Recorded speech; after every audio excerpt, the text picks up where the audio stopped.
예, 부활 모든 사람이 믿을 만한 증거라는 제목으로 하나님 말씀을 살펴볼 텐데요. 사도행전 17장 30절에서 31절 말씀 우리 한 목소리로 같이 읽도록 하겠습니다. 시작.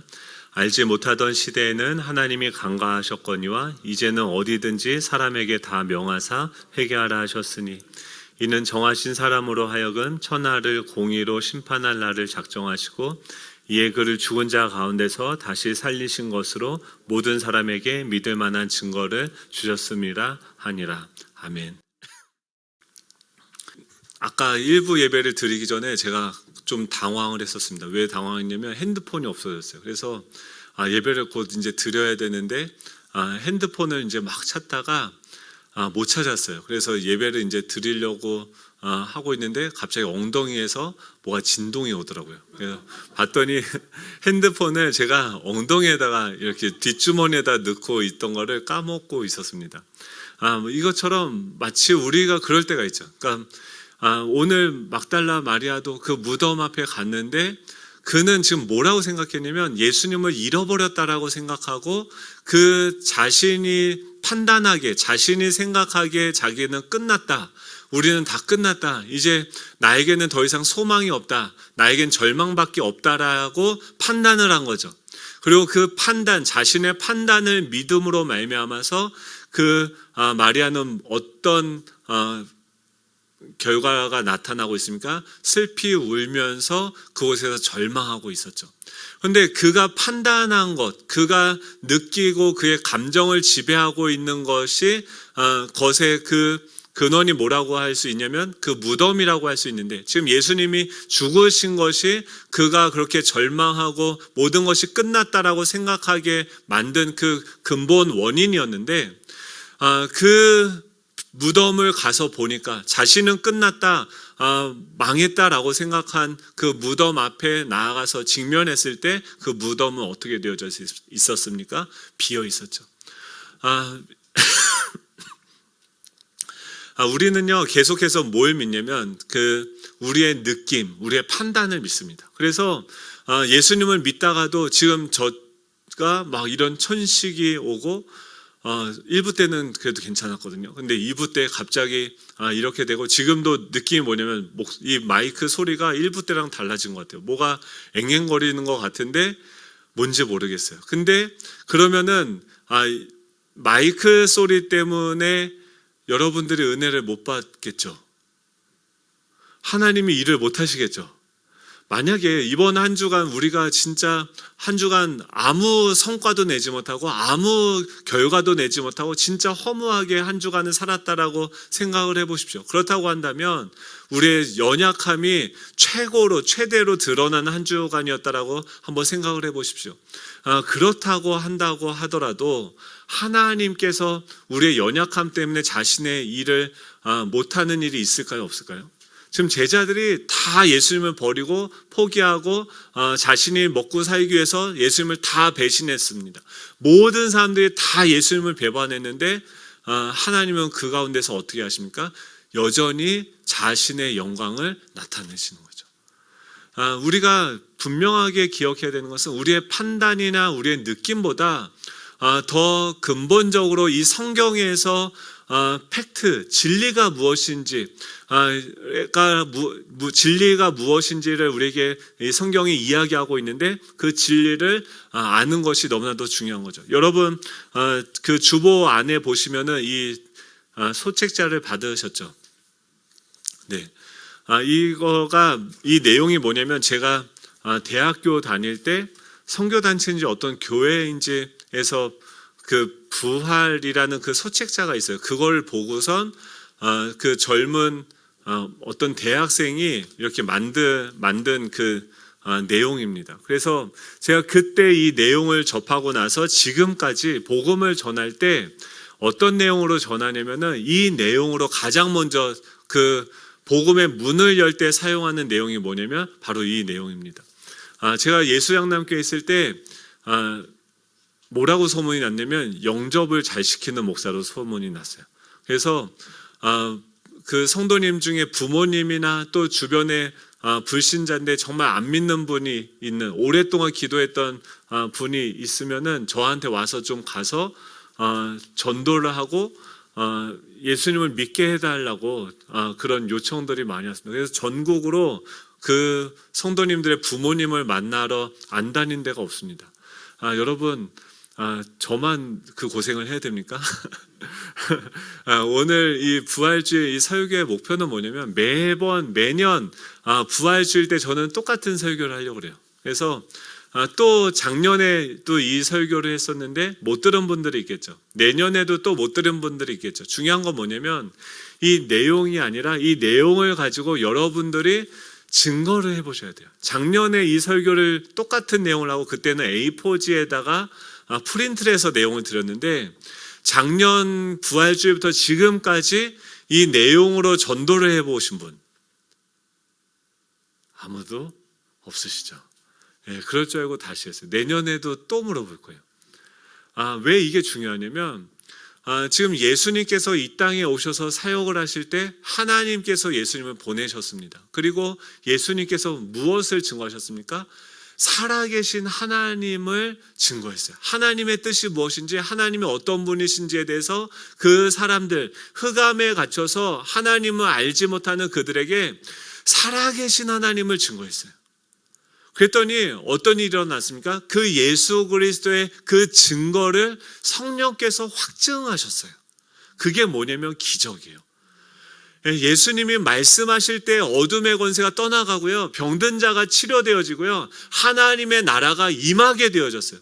근데 그 내용의 핵심이 무엇입니까? 하나님의 나라예요. 하나님이 왕으로 지금도 살아서 다스리신다라는 것을 증거하게 되어졌을 때, 지금은 그 주님이 그것을 다 증거하시고 그 사람들에게 못 박혀서, 심판을 받고 못 박혀서 억울하게 죽었는데, 그 예수님이 죽었는데도 불구하고 어떻게 하십니까? 성령으로 말미암아 하나님께서 죽은 그 예수 그리스도를 다시 살리심으로 그가 증거한 그 내용이 그가 하나님의 아들이심을 증거하고 있죠. 지금은 어떻습니까? 여러분, 성령님을 체험하고 싶으십니까? 하나님의 능력을 경험하고 싶으십니까? 그렇다고 하면 증거하는 자리로 나아가요. 예수님께서 제자들을 왜 부르셨습니까? 혼자 일할 수 있는데 왜 제자들을 부르셨어요? 증인으로 세우기 위해서 부르셨어요. 십자가의 심판을 받으시고 형벌을 받으시고, 다 이게 뭐냐면 법정적인 용어들입니다. 근데 그 법정적인 용어, 그 법정에서 이 두세 사람의 증인이 있다고 하면 그것은 사실 진리로 효력을 발휘하게 되어지는 거예요. 예수님께서 그 제자들을 부르신 이유는 뭐냐면 자신을 본 증인으로서 부르셨고, 저와 여러분들이 지금 무엇으로 존재하고 있습니까? 바로 이 예수 그리스도를 본 증인으로 존재하고 있는 거죠. 그렇기 때문에 우리가 세상에 나아가서 성령이 우리에게 임하시면 권능을 받고 뭐가 됩니까? 증인이 되어지는 거예요. 그래서 우리가 나아가서 증인이 되어졌을 때 성령의 권능을 경험하게 되어지는 줄로 믿습니다. 근데 거기 가서 증인으로 나도 하고 싶다고요. 근데 어떻게 증거를 해야 됩니까? 라고 이야기했을 때 성경이 증거하고 있는 그 내용들을 가지고서 우리가 증거하면 돼요. 예수님의 그 제자들이요, 사도행전 1장 21절 22절에 보면 그들 중에 한 명의 결혼이 생깁니다. 그 가룟 유다가 배신을 하고 그 공동체를 떠나게 되어서 이제 12명의 인원을 채우기 위해서 한 명의 사도를 다시 뽑게 되어지는데, 그때 그를 뽑게 되어지면서 그 뭐라고 얘기하냐면 그 조건이 항상 우리와 함께 다니던 사람 중에 하나를 세워서 우리와 더불어 예수께서 부활하심을 증언할 사람이 되게 하여야 하리라 하거늘이라고 얘기해요. 사도행전 1장 22절에 뭐라고 얘기하냐면 사도를 뽑아서 뭘 하려고 그 사도를 세우냐면 우리와 항상 함께 다니던 사람 중에 하나를 세워서 그 사람으로 우리와 더불어서 예수께서 부활하심을 증언할 사람이 되게 한다. 즉 뭘 증언합니까? 예수님께서 부활하신 것을 증언하는 거예요. 또 사도행전 2장 32절에 보면 사도 베드로가 그 솔로몬의 행각에서 3,000명, 5,000명 회개하게 되어지는 성령의 강력한 역사를 경험하게 됐어요. 근데 솔로몬의 그 행각에서 베드로가 증거했던 내용이 무엇입니까? 너희들이 죽였던 그 예수를 하나님이 살리신지라 우리가 다 이 일의 증인이로다 라고 사도행전 2장 32절에 보면은 그렇게 증거하고 있어요. 또 사도행전 3장 14절 15절에서 그 소경된 안전뱅이를 치료하고 나서 성전에 가서 무엇을 증거하냐면 너희가 거룩하고 의로운 일을 거부하고 도리어 살인한 사람을 놓아주기를 구하여 생명의 주를 죽였도다. 그러나 하나님이 죽은 자 가운데서 그를 살리셨으니 우리가 이 일의 증인이라 라고 얘기해요. 즉, 이 예수님이 죽어서 그것이 두려워서 도망갔던 자들이 부활하신 주님을 만나고 나서 그들이 변화되어지고 변화된 그들이 증거했던 내용의 핵심이 무엇이냐면 너희들이 죽였던 그 주님이 다시 살아나셨다.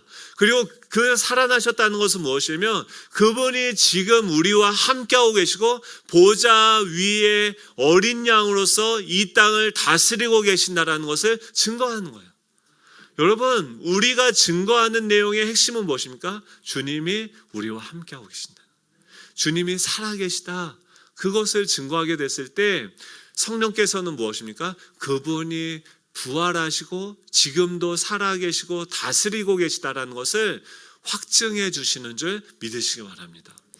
그래서 우리가 복음을 전할 때 그냥 우리의 느낌으로 기도하면은 하나님이 들어주실 거야. 우리의 어떤 감정, 판단, 내가 좋거나 나쁘거나 어떤 상황이 되든지 간에 우리는 무엇을 전하는 겁니까? 처음에 전할 때 부활하신 주님을 증거하는 거예요. 이걸 펴시면 돼요. 펴셔서 이거를 쭉 읽을 거예요.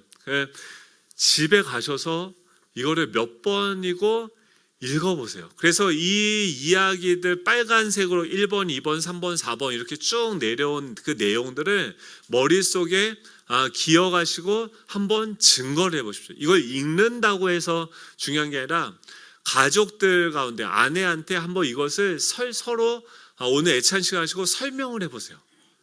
근데 그것을 서로 이야기할 때 우리 안에 어떤 역사가 일어나냐면 믿음이 충만해지고 또 안 믿는 사람들이 제가 그 어르신들한테 복음을 어떻게 전합니까? 그렇죠? 근데 이 내용을 가지고 제 영업 비밀이에요. 사도 바울과 그 베드로와 그 제자들이 전했던 그 내용들이 뭐냐면 예수님이 부활하셨다는 걸 증거했어요.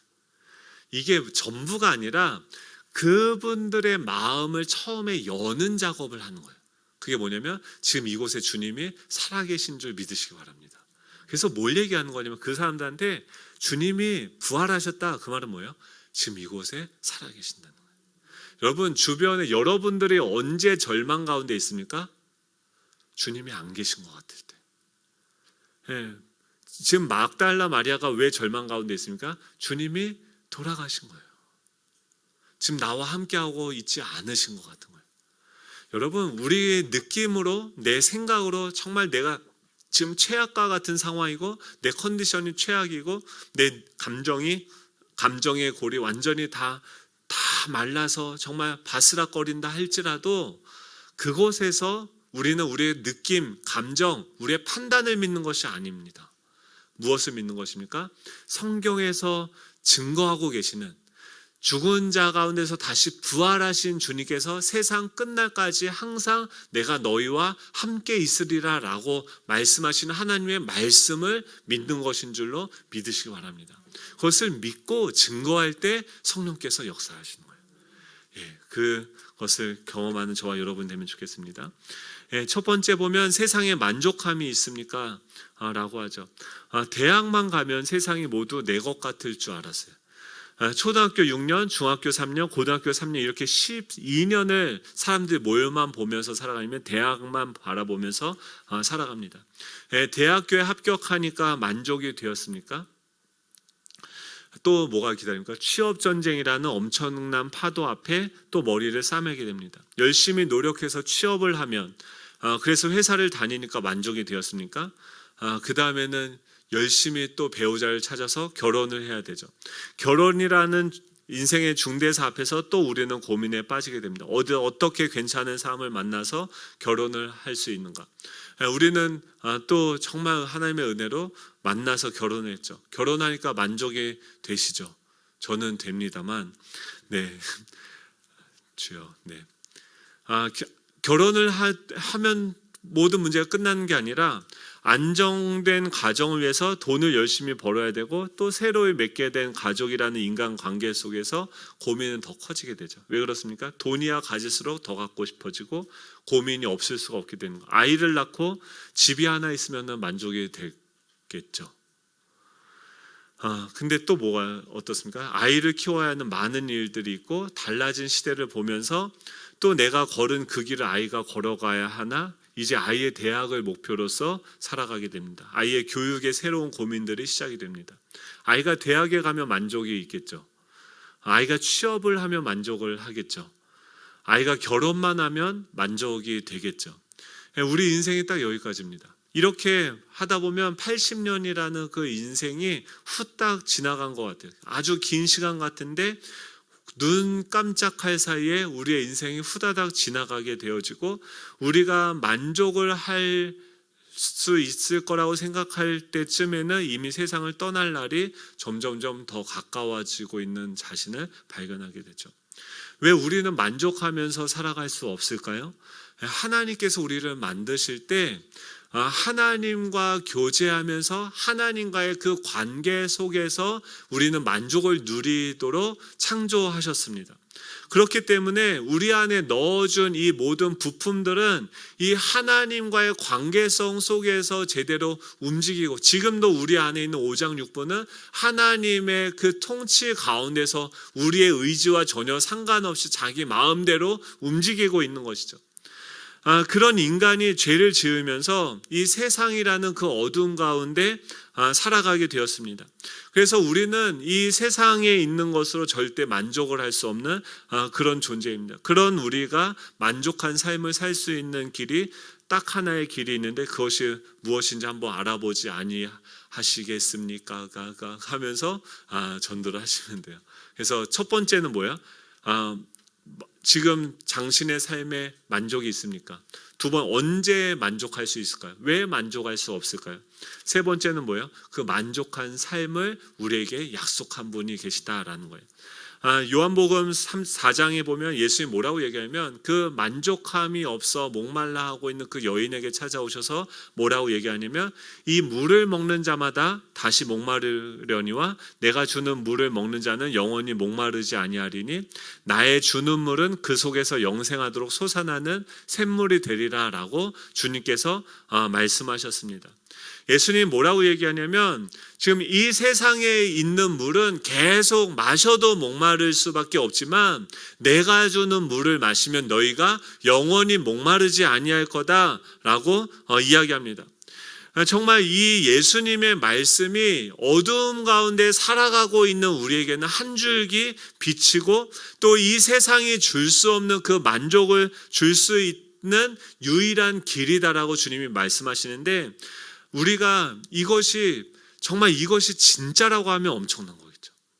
지금 이 예수님이 내가 너에게 만족을 줄 수 있다라고 말씀하셨는데 그것이 뻥인지 허풍이 아닌지 아니면 진짜인지 만에 하나 그것이 진짜라고 한다면은 얼마나 놀라운 사실이겠습니까? 그렇기 때문에 지금 이 예수님이 어떤 분이신지에 대해서 이 성경이 이야기하는 것을 우리가 함께 알아보는 시간들을 가지려고 합니다. 예수님을 무조건 믿으라고 주장하는 게 아니라 오늘 이 소개하는 내용을 잘 들으시고 한번 그 예수님에 대한 정보를 들으시고 그 다음에 이 예수님이 정말 말도 안 되는 이 기독교가 믿는 그 예수라는 분이 정말 말도 안 되는 분이라고 한다면 이제부터 기독교에 대해서 자유롭게 살아가시면 되죠. 근데 그게 아니라 이 예수님이 정말 진짜 하나님일 수 있겠구나라는 생각이 드신다고 하면 저희와 같이 이 예수님에 대해서 알아갈수록 여러분들은 자유하게 되고 만족을 누리며 살아가게 될 줄로 믿습니다. 먼저 이 성경에서는 뭐라고 얘기하냐면 이 예수님은 역사적인 존재다라고 이야기를 하고 있습니다. 우리는 예수나 공자 석가모니 예수를 공자 석가모니 소크라테스와 함께 4대 성인 중에 한 사람이라고 알고 있죠. 그 말은 뭐냐면 예수님이 누굽니까? 우리와 같은 사람의 모습으로 실질적인 역사 가운데서 살았던 사람이라는 거예요. 예수님은 정확히 BC 4년경에 베들레헴에서 태어났다라고 성경에서 이야기합니다. 중학교 사회과부도 보면은 유럽 아메리카 역사의 BC 4년 크리스트 탄생이다라고 얘기했고, 석가모니 그 당시가 아시아는 한나라 시대로 중국 후한이 건국되기 이전이었고, 또 우리나라는 삼국시대로 고구려 태조왕이 즉위하기 전이었고, 또 석가모니는 BC 563년경에 태어났고 공자는 BC 551년경에 태어났습니다. 소크라테스는 언제 태어났는지 잘 모르는데요. 이것처럼 예수님은 뭐냐면 역사적으로 실존했던 인물이에요. 이거는 예수님을 믿든지 안 믿든지 어떤 종교를 가졌든지 상관없이 모든 사람들이 인정하는 사실입니다. 말하고 싶은 것은 지금 예수라는 이 한 사람이 우리 역사 속에서 실제로 존재했던 실존 인물이라는 거예요. 왜 이 얘기를 강조해서 하냐면 그냥 예수님은 그냥 모호하게 어떤 그냥 기독교인들이 말하는 그냥 신화 속에 있는 그런 불확실한 그냥 있는지 없는지 그냥 신화 속에 있는 구름과 같은 그런 분이 아니다라는 거예요. 모든 역사가 정확하게 증거하고 있는 실존 인물이었다라고 이야기합니다. 그래서 예수님이라는 인물은 신화에서 나오는 인물이 아니라 100명의 위인들이라는 위인전에 나오는 사람, 인물이라는 거예요. 그렇다고 하면은 이렇게 정확하게 사람이었던 사람이 어떻게 오늘날 기독교인들은 하나님이라는 그 신으로서 믿게 되어지는지를 우리가 오늘 살펴보면 되는 거죠. 사람이었던 그 예수라는 인물이 왜 오늘날 하나님이라고 불립니까?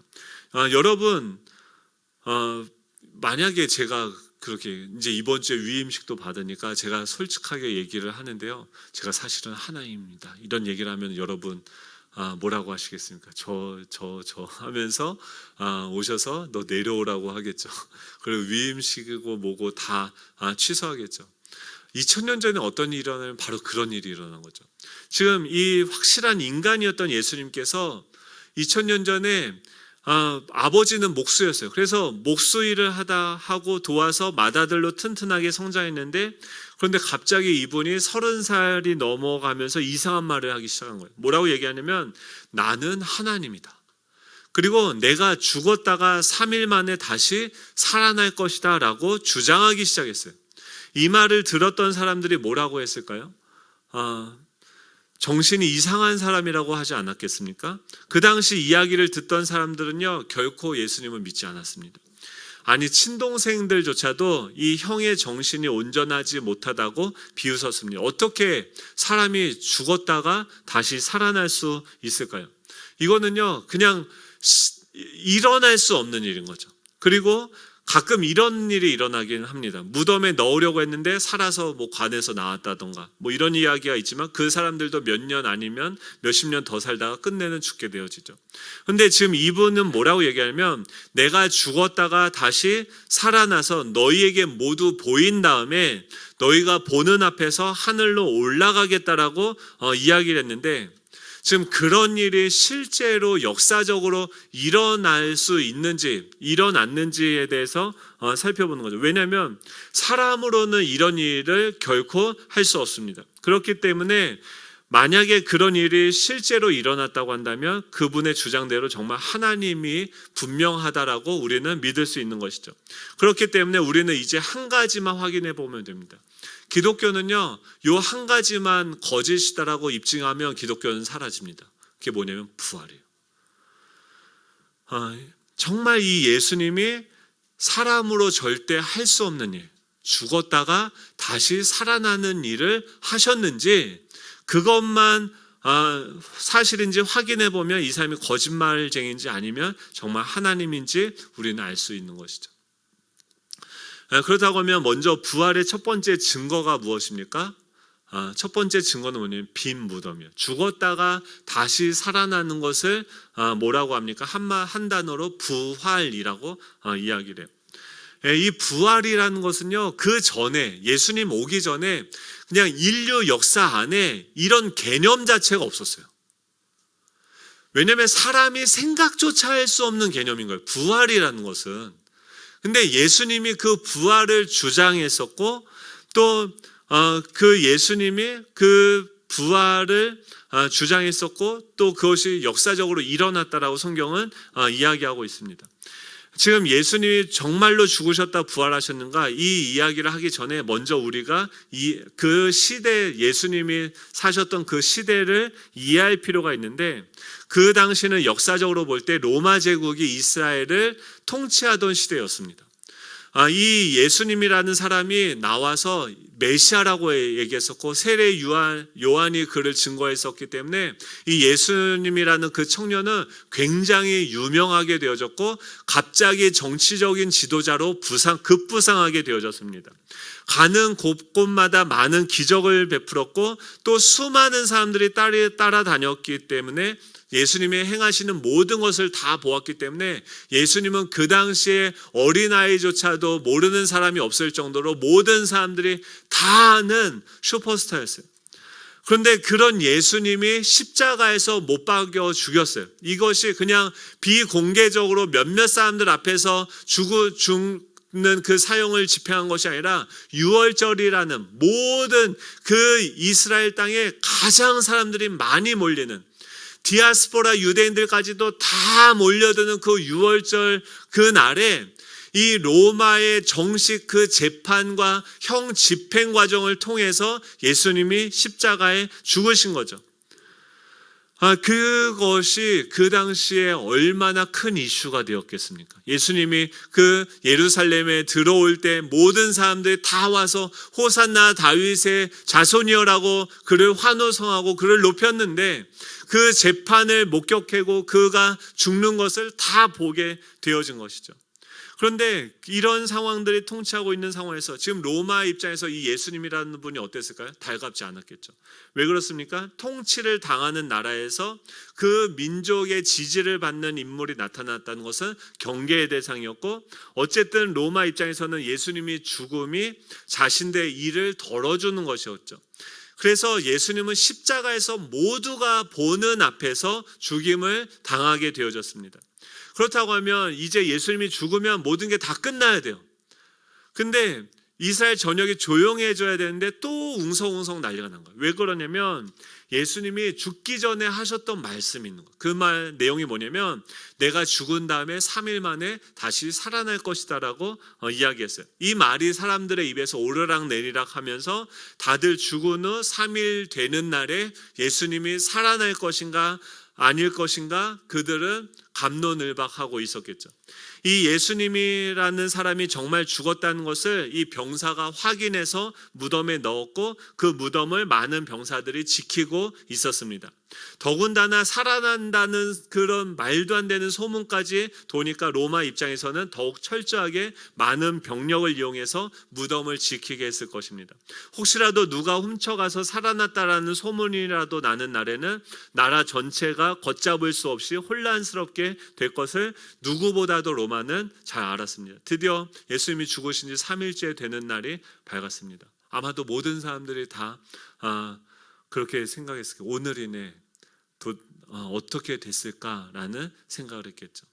이런 상황에서 이 로마는요 모든 국민들을 한 번에 조용하게 할 수 있었어요.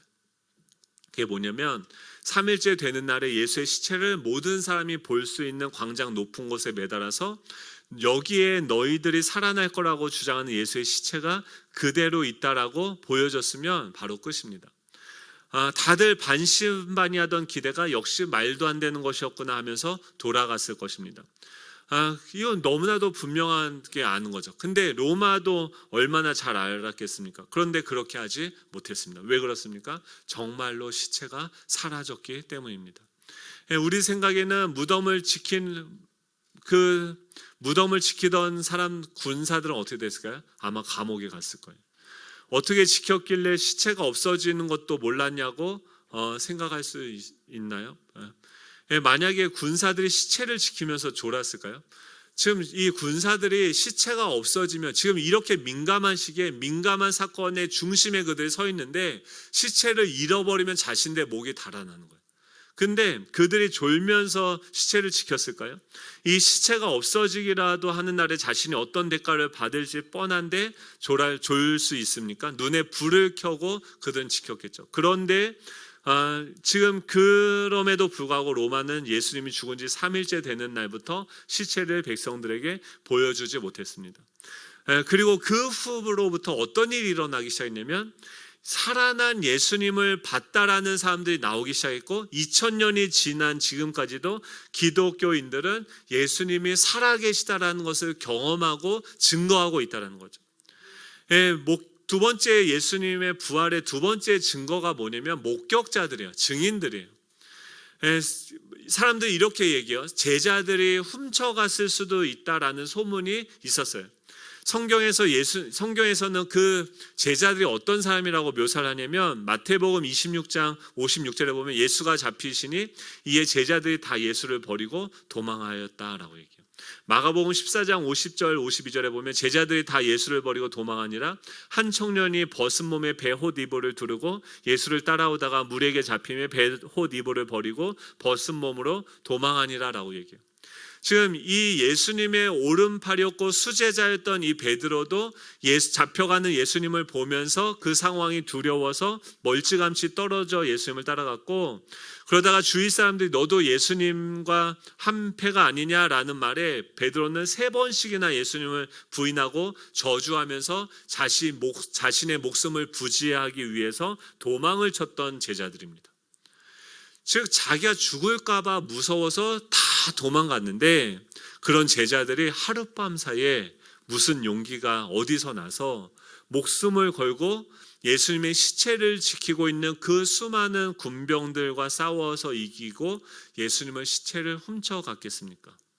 이게 상식적으로도요 이해가 안 되는 거예요. 그런데 문제는 그 후에 있어요. 예수님이 죽으시고 이 시체는 없어졌고 사람들은 곳곳에서 예수님을 봤다는 사람들의 이야기가 들리고 이렇게 50일이 지났습니다. 그런데 그 수많은 기적을 보고도 도망갔던 그 제자들이 50일이 지난 후에 이상해진 거예요.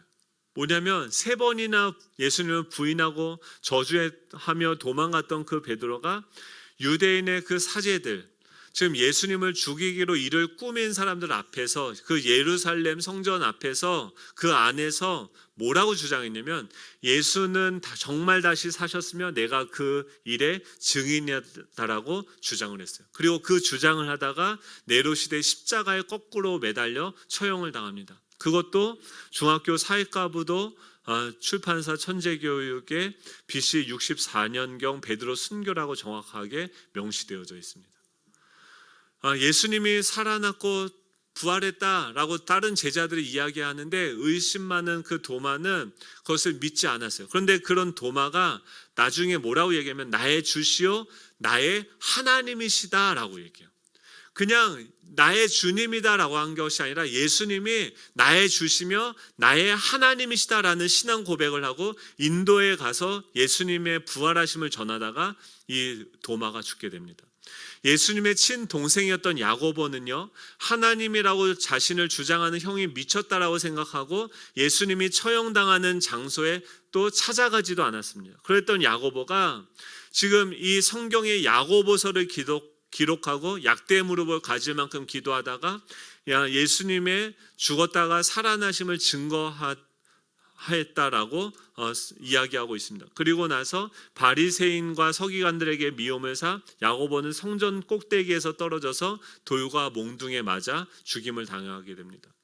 또 증인이 누구였냐면 사도 바울이요. 사도 바울은 누구였냐면 로마의 시민권을 받고 학식이 매우 높고 열정적이었던 이 사도 바울은 어떤 사람이었냐면 예수님을 믿는 사람들을 잡아서 죽이는 사람이었어요. 그것을 사명으로 믿고 살던 사람이었어요.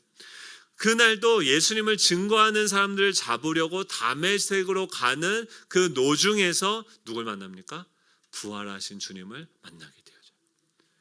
그리고 그 인생이 완전히 변화되어집니다.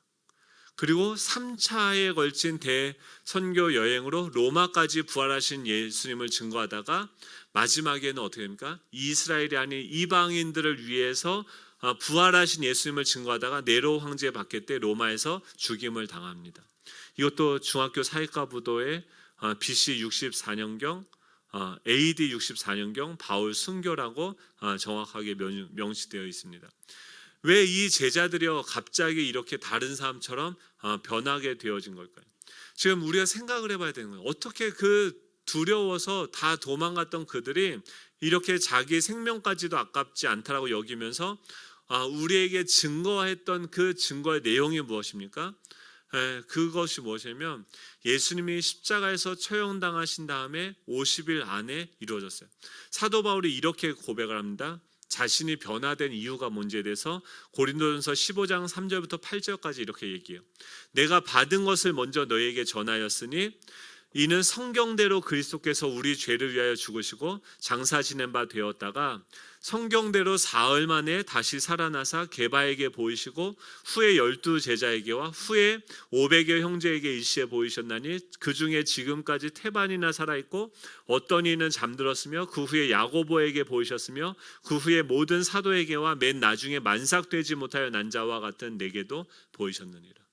자신의 변화의 그 이유에 대해서 뭐라고 얘기하냐면 예수님이 성경대로 죽으셨고 장사 지낸 바 되셨다가 성경대로 사흘 만에 다시 살아나셔서 사람들에게 보이셨고 만삭되지 못하여 난 자와 같은 내게도 나타나셔서 보이셨다라고 이야기하는 거예요. 이 제자들이 왜 변화되어졌냐면 부활하신 예수님을 만나게 되어진 거예요. 여러분들은 언제 예수님을 믿게 되고 언제 변화되어지셨어요? 우리가 말로는 이렇게 들었어요. 예수님이 하나님이시다. 이런 것들을 다 듣다가 어느 순간에 우리 부모님이 얘기하던 그 예수가 저 친구가 얘기하던 그 예수가 진짜 살아계시는구나. 제가 군대 가서 전 무신론자였어요. 모태신앙인데 무신론자였어요. 그냥 하나님이 안 계시다라고 그냥 내가 정의를 내리고 하나님과 상관없이 살았어요. 근데 군대 가서 정말 죽을 것 같은 그런 상황이 닥치니까 하나님 한 번만 계시면 나 좀 운 좀 땡겨 주십시오. 이렇게 기도했다가 그 기도에 응답하시는 주님을 경험했어요. 이게요. 하나님이 예수님이 살아계시다라는 것을 경험하고 나니까 그때서 제 인생이 변하기 시작한 거예요. 이 제자들뿐만이 아니라 우리도 마찬가지예요. 우리가 얼마나 수없이도 많은 그 예수님의 살아계심을 목격하게 되었습니까? 또 그 당시에 제자들 몇몇 사람들만 본 것이 아니라 초대교회에 수많은 부활의 증인들이 있었다라고 얘기해요. 고린도전서 15장 6절에 보면 그 후에 500여 형제들에게 일시에 보였다라고 이야기하고 또 로마 교회에 보면은 이미 사도 바울이 로마서를 쓸 때 그곳에 이미 로마 교회가 세워져 있었어요. 즉 예수님이 십자가에 죽으시고 부활할 때 6월절이었기 때문에 온 열방에서 디아스포라 유대인들이 이 예루살렘 지역에 왔다가 가장 많은 증인들이 있던 그곳에서 주님은 죽으시고 부활하시고 그들에게 보여지신 거예요.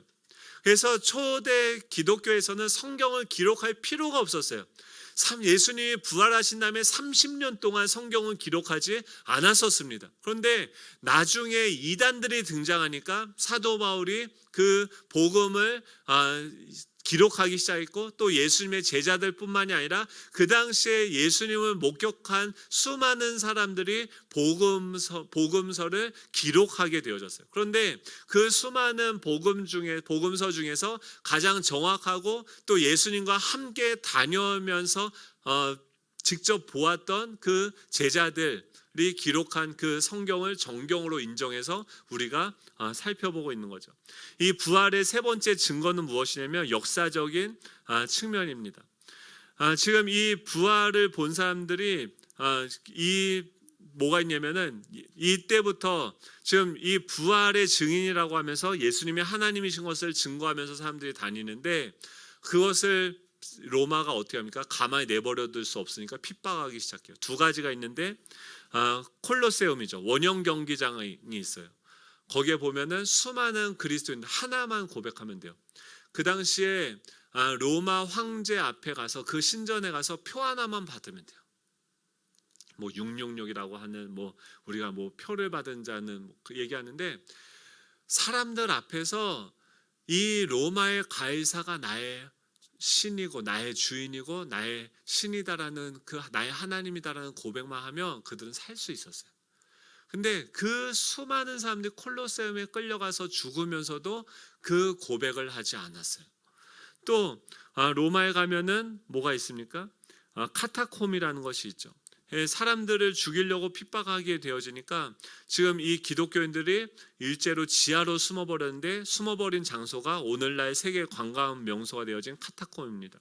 이 콜로세움과 카타콤은요, 여러분들 유럽에 가보면 현재도 존재하는 곳으로 볼 수 있죠. 즉 이게 뭐냐면 사실이라는 거예요. 예수님의 부활을 본 사람들은 눈으로 직접 보았다는 너무나도 확실한 증거를 들고 목숨을 걸고 그 증거를 지켰죠. 그래서 카타콤에 있는 사람들이 죽이려고 했지만 미로처럼 되어 있는 그곳에 들어갈수록 핍박이 강해질수록 이 예수님을 믿는 사람들은 똘똘 뭉쳐게 되고, 이런 상황들이 로마의 골칫덩어리가 되었는데, 이 핍박의 시기가 몇 년이 지속이 되냐면 무려 300년이 지속이 됩니다.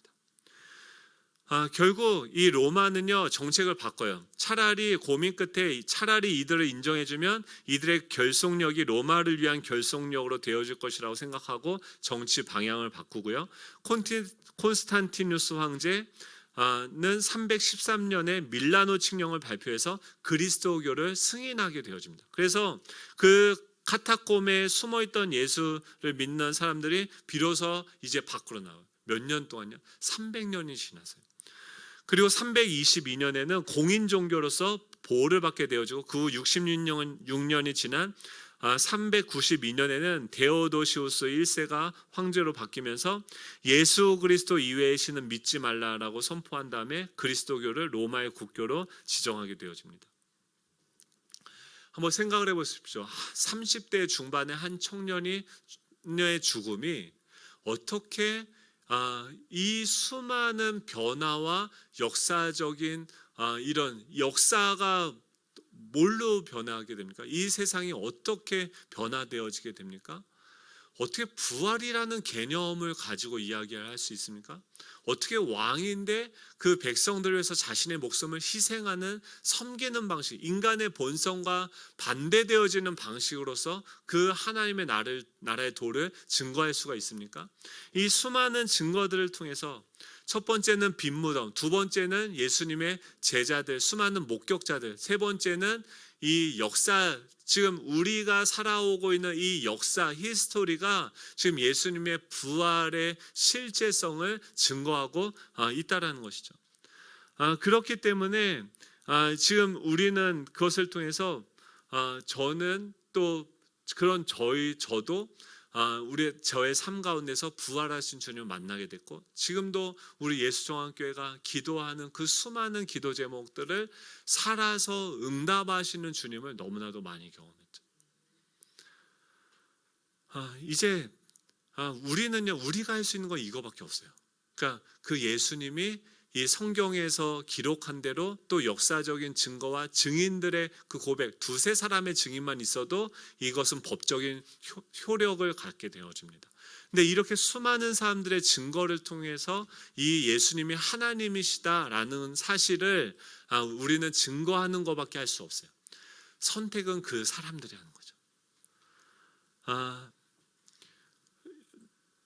세종대왕이 한글을 지은 것도 우리는요 보지 못했어요.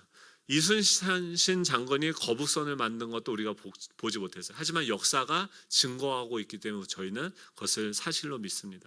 아프리카에 아직도 옷을 벗고 사는 민족이 있다고 하지만 저는 아직 그것을 보지는 못했습니다. 하지만 다녀온 몇몇 사람들이 보았다고 하면 저는 믿습니다. 왜 그렇습니까? 그 사람들의 증거를 통해서 그것을 사실로 받아들일 수 있기 때문입니다. 예수님도 이분이 사람으로 태어났다가 죽었다 다시 살아난 것을 보여줌으로써 사람이 아니라 하나님이심을 보여주신 것도 역사가 증거하고 있고, 그것을 본 사람들이 증거하고 있고, 이 빈 무덤이 증거하고 있는 것이죠. 이것은요, 예수님이 하나님 되심은 머리로 이해되어지거나 느낌으로 느껴지거나 깨닫는 것이 아니에요.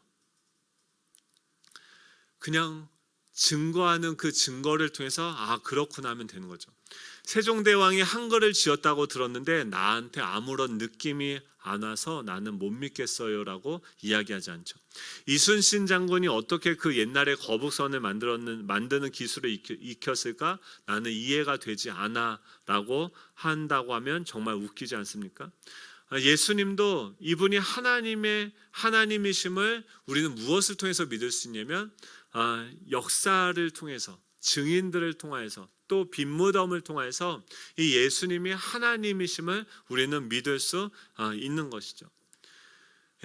그리고 그 요한복음 2장 22절에 보면 그를 죽은 자 가운데서 살아나신 후에야 제자들이 이 말씀하신 것을 기억하고 성경과 및 예수의 하신 말씀을 믿었더라라고 이야기를 하고 있습니다. 예수님이 부활하셨다는 것은 우리가 이해되거나 느껴지는 것이 아니라 2000년 전에 있었던 역사적인 사건이라는 거예요. 그것을 통해서 우리는 예수님이 하나님이신 것을 믿을 수 있는 것이고, 예수님이 하나님이시라고 한다면 이 성경은요, 하나님의 말씀으로서 우리가 그냥 믿음으로 받아들일 수 있는 거예요. 영화를 하나 추천하는데 예수는 역사다라는 영화입니다. 이거를 꼭 한번 보시면 좋겠습니다. 무신론자의 삶에서 여기에 보면 더 구체적으로 또 다양한 방식으로 이렇게 논증을 하고 있는 것을 볼 수 있는데요. 사랑하는 성도 여러분, 우리 예수 정황교회를 통해서 무엇이 증거되어져야 됩니까? 우리의 머리가 되신 그 주님이 살아계시다라는 것이 증거되어져야 돼요. 이 주님이 다시 살아나신 줄로 믿습니다. 아멘이십니까? 그분은 지금도 살아계시고 보좌 우편에 앉아 계시고, 우리가 그분을 증거할 때, 여러분 한마디밖에 증거하지 못할 때에는 뭐라고 증거하면 됩니까? 좌절과 절망이 있는 분한테 뭐라고 증거하면 됩니까? 걱정하지 마십시오. 하나님이 살아계십니다. 이분이 나와 함께하고 계십니다. 여러분 스스로에게 증거하십시오. 또 우리 주변에 있는 사람들에게 증거하십시오. 그것을 증거할 때 하나님께서, 성령께서 그것을 확실한 증거로 믿게 하심을 경험하는 우리 예수정황교회 되면 좋겠습니다. 우리 찬양할 텐데요, 우리 다 같이 일어나셔서 찬양할 때 무덤에 머물러 예수 내 구주 새벽 기다렸네. 무덤은 무엇입니까? 우리가 생각하는 끝이라고 하고 절망의 최대치인 거죠. 근데 그 무덤에서 주님은 어떻게 하셨습니까? 부활하셨어요. 이 세상에 없는 개념을 다시 만드셨어요. 부활이라는 개념을 우리에게 심어주셨고 지금도 살아계신 줄로 믿습니다. 우리 그 부활하신 주님 함께 찬양하고 기도하도록 하겠습니다.